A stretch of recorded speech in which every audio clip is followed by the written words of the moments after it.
What is up, guys? My name is Robert. You are on another episode of RPG Outdoors, and today it's going to be a little bit different. I told you guys that I picked up a little bit on the glide bait slash wake bait craze that has been picking up around our area lately. Now, I am totally new to this, never done it whatsoever. Mrs. RPG has not done it. She's actually fishing right now, but I wanted to, since this is a completely new learning experience for me, what I wanted to do is I wanted to take it and video everything that I do. You're going to see anything from, wow, he's doing it completely wrong, or I wouldn't throw it on that line, or that fishing rod sucks for that, whatever the case is. But I want this to be a learning curve for everybody. I want somebody to be able to pick it up like I did and be a little bit more advanced and say, hey, this is not the rod I want to throw on it, or definitely don't throw this line, XXX. So I'm gonna be vlogging, and like I said, you might see a bunch of casting. From what I understand is you can throw one of these all day long and get 2 bites. You can throw them all day long for 3 days and not get any bites. But we're gonna take that as criticism and see what I can learn and pick up from this as we go. So I'm just going to show you guys a quick review of what I have picked up, what I have chose to start with. I don't have the first rod that I started with, but as crazy as it sounds, I started off with a medium heavy, and this was just a plain Jane affordable from Academy H2O carbon rod. Did the job with no problem, and I'm throwing it on a Daiwa. Now, I recently just went out last night and I purchased a heavier rod, and my whole goal for this is to be able to show you guys that you can do it affordably without having to spend $300, $400, $500 on one bait, which is, it's crazy, but some of the workmanship on these baits are absolutely amazing. But for me, this is where I'm going to start. I would rather start here, lose a little bit cheaper bait, and just kind of learn from it as we grow. So without further ado, let's start this vlog. I want to show you guys what I started with and how far I am. I'm still pretty fresh, literally days fresh, but I want you guys to learn with me. Here we go.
Alright guys, for starters, I'm going to show you a couple of the baits that that I picked up to try this with and to begin. I've actually thrown a couple of them already, but I was throwing them, like I said, once again on a medium heavy, which is something you don't want to do, just depending on the weight of the bait. Now, I picked up some that are really light that you can throw easily on a medium heavy. This one here is a Monster Jack Jr. It's made by Fish Arrow, and I actually picked this up. If you guys are not on there and would like to venture in this, check out Swim Bait Universe on Facebook. They're on Instagram as well. There is a bunch of guys on there that have all sorts of baits that they're used or they don't use anymore, or just didn't like, and they resell. And there's a bunch of really awesome bait makers there that are really good at what they do. But without further ado, this is the Arrow. It's a little bit older bait from what I understand, and this one's not very heavy at all. I believe this one, if I'm not mistaken, this one's only a 1/2 ounce. 1/2 ounce or 3/4 ounce, and it comes in a neat little box. It's padded, Monster Jack Jr. And this is going to be more of a wake bait. It's got the big bill on the front, real thick, heavy acrylic bill. It's got the soft tail on the back. Gamakatsu trebles, like it says on the box. These are some monster hooks here.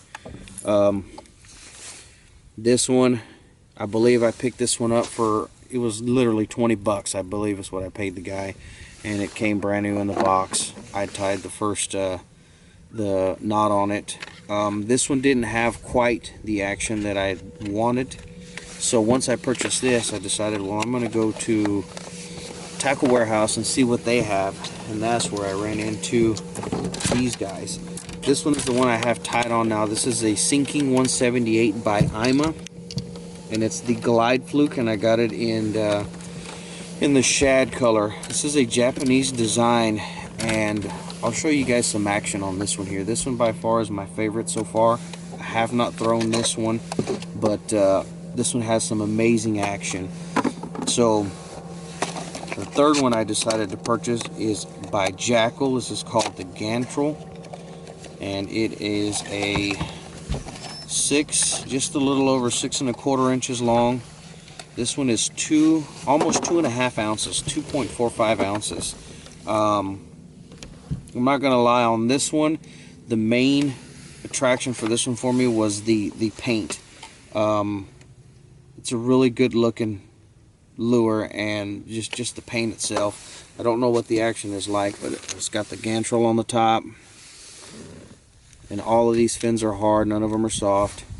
But you've got two ways of throwing this one. You can tie it underneath the chin, and that's going to make it a wake bait, or you can tie it above the mouth, and it's going to give it a little bit more diving action. The really neat part about this bait is you've got these really nice feathered hooks. You can also add or take one of these and put it on the tail as well. So you've got 3 different options for hooks, and it came like this straight out of the box, and it's got the logo on the top, the Gantrel. So like I said, we might throw this one on today just to give it a whirl and see what it does. But the paint job on this one is really nice. I was really pleased with it, and like I said, this is made by Jackall. So those are the first 3 baits that I purchased to try. So far, like I said, I have not thrown this one, but the Ima is definitely got some really good action on it. The Gantrel was in the $30-ish range. I believe it was either $29 or $39 for the Gantrel. The Monster Jack Jr., once again, it was 20 bucks. That one was, well, it was used because I bought it from an individual that didn't fish it. But if you bought it new, I couldn't actually tell you what it was. And then the Ima, I believe, was also in the $25 range. All, like I said, all pretty pleased with what they come out with. And this is the Ima here. It's good looking, and I got it just specifically because we have a lot of large shad on this lake. We are on Lake Belton today, and realistic eyes, really good size hooks on it, and like I said, the action on this thing is really cool. So I started off throwing it. Now I did take advice on the string, so a huge shout out to Joe Slover, Jenna Hicks. You know, her son Ryan is a beast when it comes to throwing some of these swim baits. He's had a lot of success with it, and I may look into getting some more pointers from folks like them and see if I can better this and give you guys a little bit better direction when it comes to this. I'm throwing it on, it's not ideal, but I'm throwing on it because it's a beast of a reel, the Daiwa Fuego. This is the older Fuego. It is in an 8-to-1. I just don't crank it very fast. Normally, from what I understand, they would want you to have a 6 ratio because it's a slower crank. I am throwing it on 25-pound test fluorocarbon. I've seen guys that will go with 40-pound braid and then go with like a anywhere from 20 to 25-pound fluoro leader. I just opted to do all fluoro, and then of course your bait at the end. We have it tipped on this is a $40 Abu Garcia. It is the Vengeance. As you can see here, it is a 7'6" heavy rod, and this one's good up to ½ ounce all the way up to 2 ounces. These baits, some of these baits are just slightly heavier than the 2 ounce, but I think that variation is going to allow me a little bit of forgiveness there. But this is what I'm starting with, and let's just go out and start chunking this thing, and hopefully it works. Like I said, this whole combo, I believe at one point in time the Daiwas were only $129. I don't think they sell this model anymore, but they do have the new Fuegos. I would suggest something with a large spool that holds the heavier line, more of it, so that if you get something that actually smashes and runs with it, you have the line to chase them down. But let's go. Like I said, we're learning today from here on, and you guys are probably going to see a lot of fails in this, but I'm going to continue to vlog it and grow as we go, and hopefully this will help somebody that has been staging and wanting to jump into these baits. So here's what I got. Here's our battle axe that we're going to use. Let's go out here and start chunking this thing and see if we can have some success with this. See you guys.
guys. As you can see, it's the end of the day.